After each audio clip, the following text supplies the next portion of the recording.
चलिए तो शुरू करते हैं आज की वीडियो। आज की वीडियो में है क्लास 10th फिजिक्स का फर्स्ट चैप्टर प्रकाश, परावर्तन तथा अपवर्तन। तो ये इस चैप्टर का दूसरा भाग है। अगर आपको पहले भाग की वीडियो देखनी है तो नीचे डिस्क्रिप्शन बॉक्स में लिंक दे रखी है, उस पर जाकर आप क्लिक करके वीडियो देख सकते हैं। तो चलिए शुरू करते हैं। हमारी पहली वीडियो है दर्पण।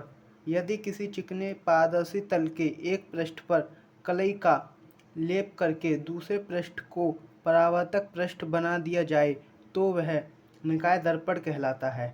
यदि किसी चिकने पारदर्शी तल के एक पृष्ठ पर कलई का लेप करके दूसरे पृष्ठ को परावर्तक पृष्ठ बना दिया जाए तो वह निकाय दर्पण कहलाता है। दर्पण के दो प्रकार हैं, समतल दर्पण, गोलीय दर्पण। तो हम सबसे पहले देखते हैं समतल दर्पण।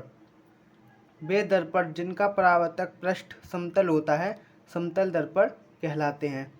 गोलीय दर्पण, वे दर्पण जिनका परावर्तक पृष्ठ गोलीय होता है गोलीय दर्पण कहलाते हैं। अब गोलीय दर्पण के प्रकार, उत्तल दर्पण तथा अवतल दर्पण। तो अब हमारी हेडिंग आती है उत्तल दर्पण।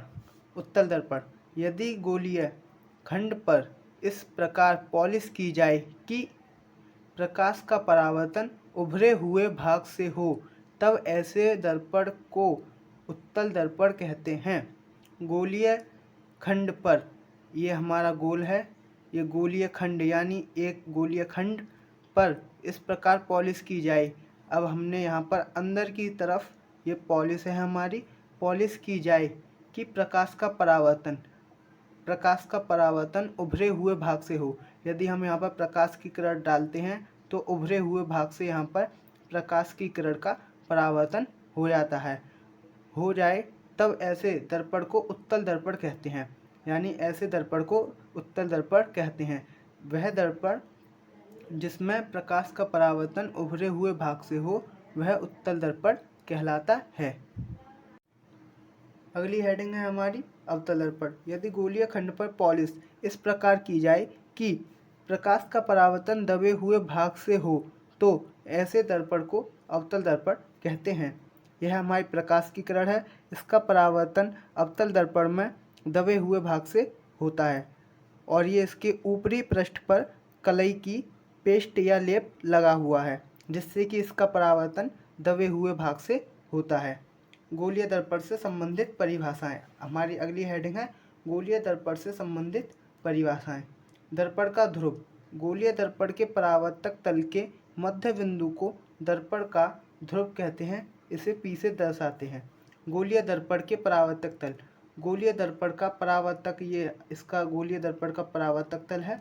गोलीय दर्पण के परावर्तक तल के मध्य बिंदु है ये हमारा, इसका मुख्य अक्ष है। मध्य बिंदु को दर्पण का ध्रुव कहते हैं, इसे P से दर्शाते हैं। यह हमारा दर्पण का ध्रुव है P, इसे P से ये दर्शाते हैं। इसके बाद हमारी अगली हेडिंग है वक्रता केंद्र। वक्रता केंद्र में अगली हेडिंग है गोलीय दर्पण जिस खोखले गोले का भाग होता है उसे वक्रता केंद्र कहते हैं, इसे C से दर्शाते हैं।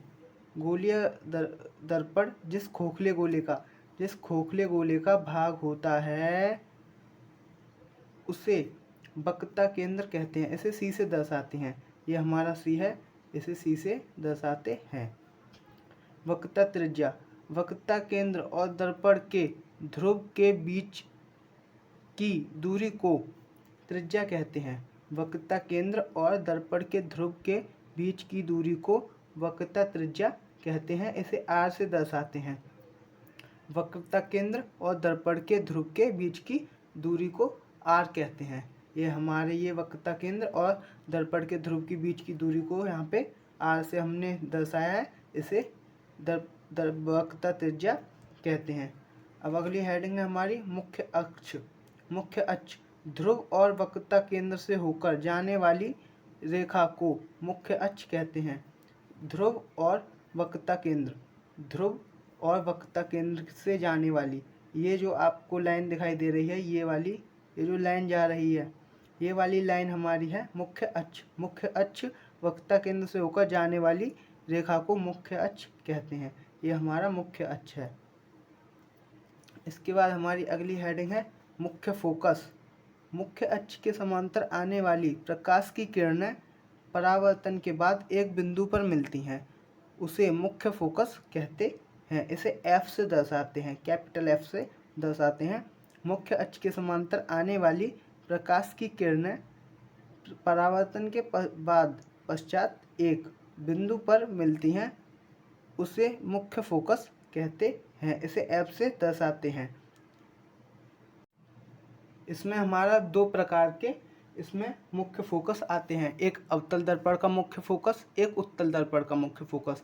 तो ये हमारा अवतल दर्पण है। इसकी पहचान हम करते हैं कि इसमें जो परावर्तन है ये दबे हुए भाग से हो रहा है। तो मुख्य अक्ष के समांतर आने वाली प्रकाश किरणें परावर्तन के पश्चात, मुख्य अक्ष के समांतर आने वाली प्रकाश किरणें परावर्तन के पश्चात, ये इनका परावर्तन हो रहा है, परावर्तन के पश्चात एक बिंदु पर मिलती हैं, एक बिंदु पर मिलती हैं, उसे मुख्य फोकस कहते हैं, उसे मुख्य फोकस कहते हैं। इसे कैपिटल एफ से दर्शाते हैं, अवतल दर्पण का मुख्य फोकस।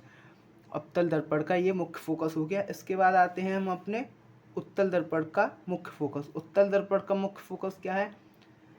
मुख्य अक्ष के समांतर आने वाली प्रकाश किरणें, मुख्य अक्ष के समांतर आने वाली प्रकाश किरणें परावर्तन के पश्चात एक बिंदु पर मिलती हैं, परावर्तन के पश्चात एक बिंदु पर मिलती हैं। अब इसमें हम क्या कहते हैं, यह उत्तल दर्पण है, तो ये उत्तल दर्पण यहाँ पे ये डॉट डॉट करके जो ये दिखाई गई हैं, तो ये इसके अंदर है, तो अंदर से ये बाहर की ओर गति करती हैं, तो ये यहाँ पे डॉट डॉट करके हैं। तो इसमें मुख्य अक्ष के समांतर आने वाली प्रकाश किरणें परावर्तन के पश्चात एक बिंदु से आती हुई, यानी एक बिंदु से आती हुई, यानी ये एफ बिंदु से बाहर की ओर आ रही हैं, एक बिंदु से आती हुई प्रतीत होती हैं, तो उसे उत्तल दर्पण का मुख्य फोकस कहते हैं। अब हमारे आती है अगली हेडिंग, फोकस दूरी। दर्पण के ध्रुव और मुख्य फोकस के बीच की दूरी को फोकस दूरी कहते हैं। इसे एफ से दर्शाते हैं, इसे एफ से दर्शाते हैं। दर्पण के ध्रुव और मुख्य फोकस के बीच की दूरी, यानी पी और एफ के बीच की दूरी को हम फोकस दूरी कहते हैं। ये गया हमारा पी और एफ के बीच की दूरी क्या है हमारी, एफ। इसी प्रकार यहाँ है पी और एफ के बीच की दूरी हमारी यहाँ होगी एफ। इसके बाद हमारी अगली हेडिंग है, गोलीय दर्पण की वक्रता त्रिज्या व फोकस दूरी में संबंध। गोलीय दर्पण की वक्रता त्रिज्या व फोकस दूरी में संबंध। तो हमारा इसका जो संबंध है ये है F = R/2। यहाँ पर F है फोकस दूरी, R है यहाँ पर वक्रता त्रिज्या और 2 यहाँ पर संख्या है। इसके बाद हमारी अगली हेडिंग है वस्तु। वस्तु है जिस प्रकाश स्रोत से चलकर प्रकाश किरणें किसी दर्पण पर आपतित होती हैं उसे वस्तु कहते हैं। किसी प्रकाश स्रोत या जिस प्रकाश स्रोत से चलकर प्रकाश किरणें किसी दर्पण पर आपतित होती हैं यानी आती हैं, उसे वस्तु कहते हैं। दर्पण का सूत्र, अगली हेडिंग है हमारी दर्पण का सूत्र। 1/f = 1/v + 1/u। यहाँ पर f हमारा दर्पण की फोकस दूरी है, v हमारी यहाँ पर दर्पण से प्रतिबिंब की दूरी है और u हमारी यहाँ पर दर्पण से वस्तु की दूरी है। यह है हमारा दर्पण का सूत्र। 1/f = 1/v + 1/u। अगली हेडिंग है हमारी रेखीय आवर्धन। वस्तु के प्रतिबिंब की लंबाई व वस्तु की लंबाई के अनुपात को रेखीय आवर्धन कहते हैं।